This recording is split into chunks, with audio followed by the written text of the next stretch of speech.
Seabro is a small town by the sea on the east coast of England. This part of England is called East Anglia. I went to Seabro for a holiday in 1919 with my friend Henry Long. There were few visitors in Seabro that year. There was only one other visitor in our hotel. His name was Paxton. Paxton was a tall, thin young man. He looked worried and unhappy. One evening, when Henry and I were sitting in the hotel lounge, Paxton came up to us. "Excuse me," said Paxton. "I must speak to somebody. Something strange has happened to me. I'd like to talk to someone about it. May I talk to you?" "Of course," I said. "Please sit down and tell us about it." "A few days ago," Paxton said, "I went for a walk to Preston. Preston is a village about 5 miles from here. I took my camera with me. The church at Preston has an unusual door. I wanted to photograph it. There are 3 wooden crowns on the door. The village priest came out of the church.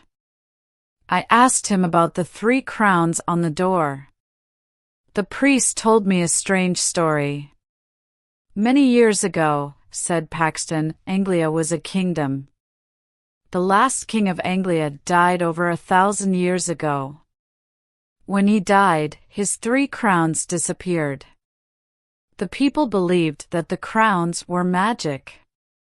They believed that the crowns were buried in different places. The crowns guarded the coast against enemies from across the sea. About 300 years ago, one of the crowns was found. It was secretly sold. No one knows what happened to it after that." "What about the other 2 crowns?" asked Henry. "The second crown was washed into the sea. It was never found again." "What about the 3rd crown?" I asked Paxton. "Was it ever found?" "I'll tell you about that," answered Paxton. "There was a family here called Agar. The people believed that the Agars were guardians of the 3rd crown. The last Agar died a year ago, in 1918. He had no children. I found his grave in the churchyard. I wrote down what was written on the gravestone. William Agar died the 21st of December, 1918, aged 28 years. Later, I went to the bookshop in Fresson. By chance, I found an old book dated 1740. Inside it were some lines of poetry. "Nathaniel Agar is my name. I own the hill above the sand. All Agar's duty is the same, to guard the crown that guards the land. When I am dead and in my grave, and all my bones are rotten, my sons shall keep my name alive. It shall not be forgotten."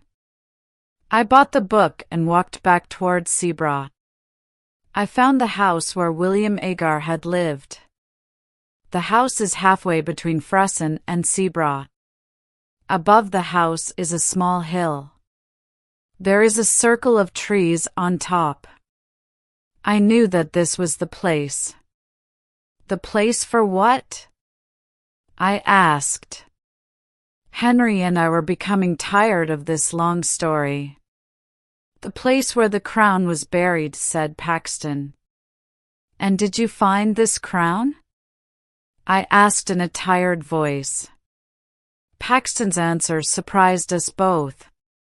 "I have it in my room," he said. "Come and see it. Then you'll believe me." Henry and I did not believe him.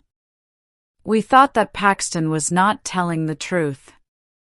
But we stood up and followed him. Paxton led us to his room. He opened a suitcase. Inside the suitcase was something wrapped in newspapers. He unwrapped the newspapers. There was a crown.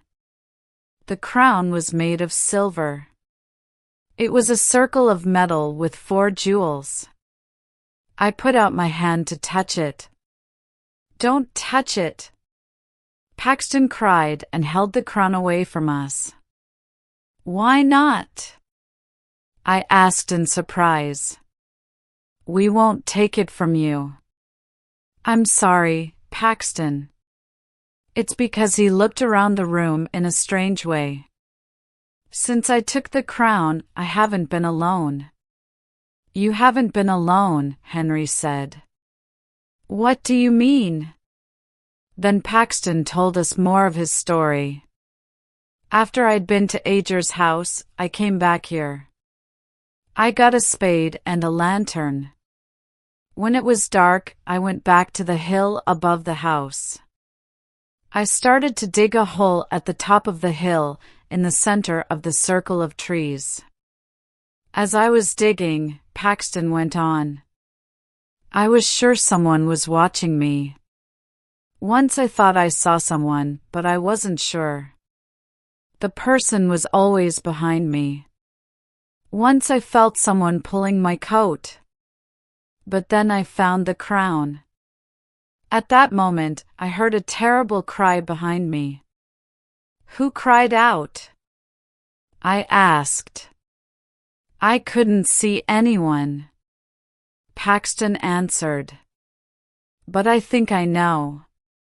He pointed to a book on a table beside the bed. "Every time I come back to my room, the old book is open." I looked at the table. The old book was open at the first page. I saw the name William Ager 1890.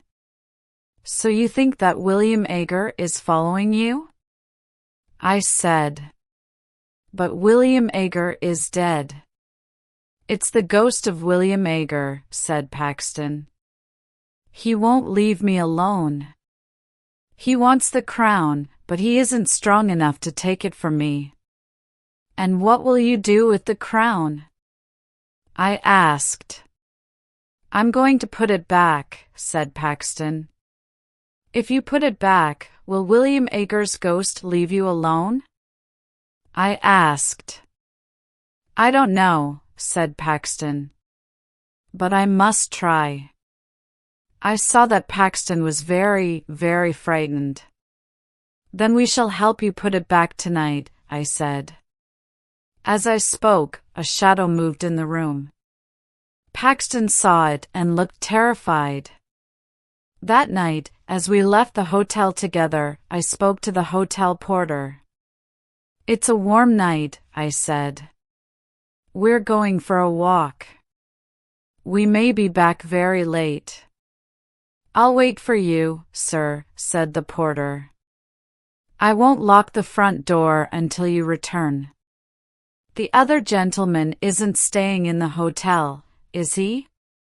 "What other gentleman?" I asked. "The gentleman who's with Mr. Paxton," said the porter. "No," I replied quickly. I did not tell the others what the porter had said, but I had seen it too. When the 3 of us were together, I thought I saw another person in the room with us. It took us half an hour to walk to William Ager's house. The road went along beside the beach. The beach was a lonely place at night. We saw the hill above the beach. The sea was calm. The moon was shining behind the trees on the hill. We climbed to the top of the hill. We had forgotten to bring a spade. Paxton did not care. He began to dig with his hands. As soon as he had dug the hole, Paxton put the crown in it. He covered the crown with earth. "It's back," he said, in a loud voice. "Will you leave me in peace now, William Ager?" We heard nothing, but Paxton turned to us and said, "William Ager says, never." We took Paxton back to the hotel. He walked in silence, looking down at the ground. Don't worry, I said. Everything will be all right tomorrow.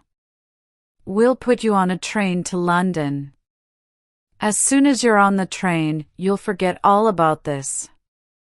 You'll never let me go, Paxton said. The next morning, Henry knocked on my door before 7 o'clock. Let's go and have breakfast, he said. Then we'll take Paxton to the railway station. I got dressed and went downstairs. Henry was waiting for me. Have you seen Paxton? I asked Henry. He is not in his room, he said. I thought he was with you. We went quickly to the porter. Have you seen Mr. Paxton this morning? I asked. Yes, sir, said the porter. He went out a couple of minutes ago. In fact, I thought he was with you, sir. With me? I asked in surprise. Yes, sir, the porter said. I thought you were outside the hotel, calling for him. It looked like you, sir.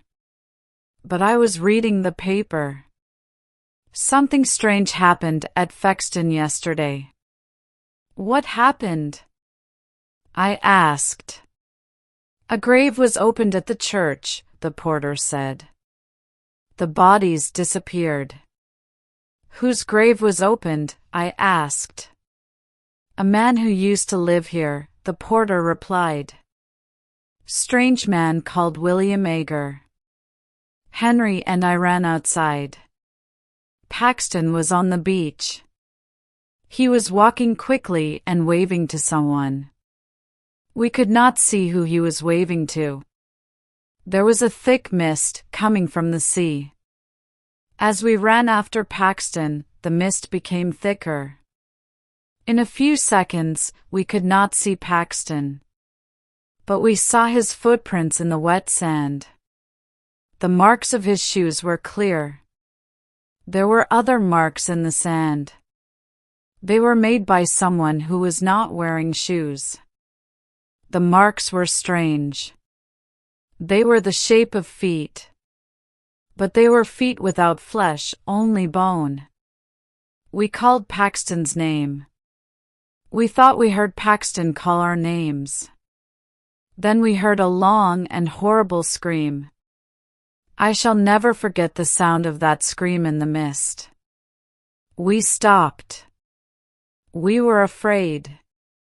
We did not want to meet the creature that Paxton had met. We both knew that Paxton was dead. We walked forward slowly. A few yards away, we found Paxton's body. His mouth was full of sand and stones. His neck was broken. We heard a strange laugh in the mist. It was not the laugh of a living man. Henry and I were terribly afraid. Laughter. The police asked us a lot of questions. They never found out who murdered Paxton. Henry and I did not tell the police what we knew. They would not have believed us. Henry and I did not go back to look for the crown of Anglia. The crown is safe. We did not want to meet the ghost of the guardian, William Ager. Laughter. Laughter.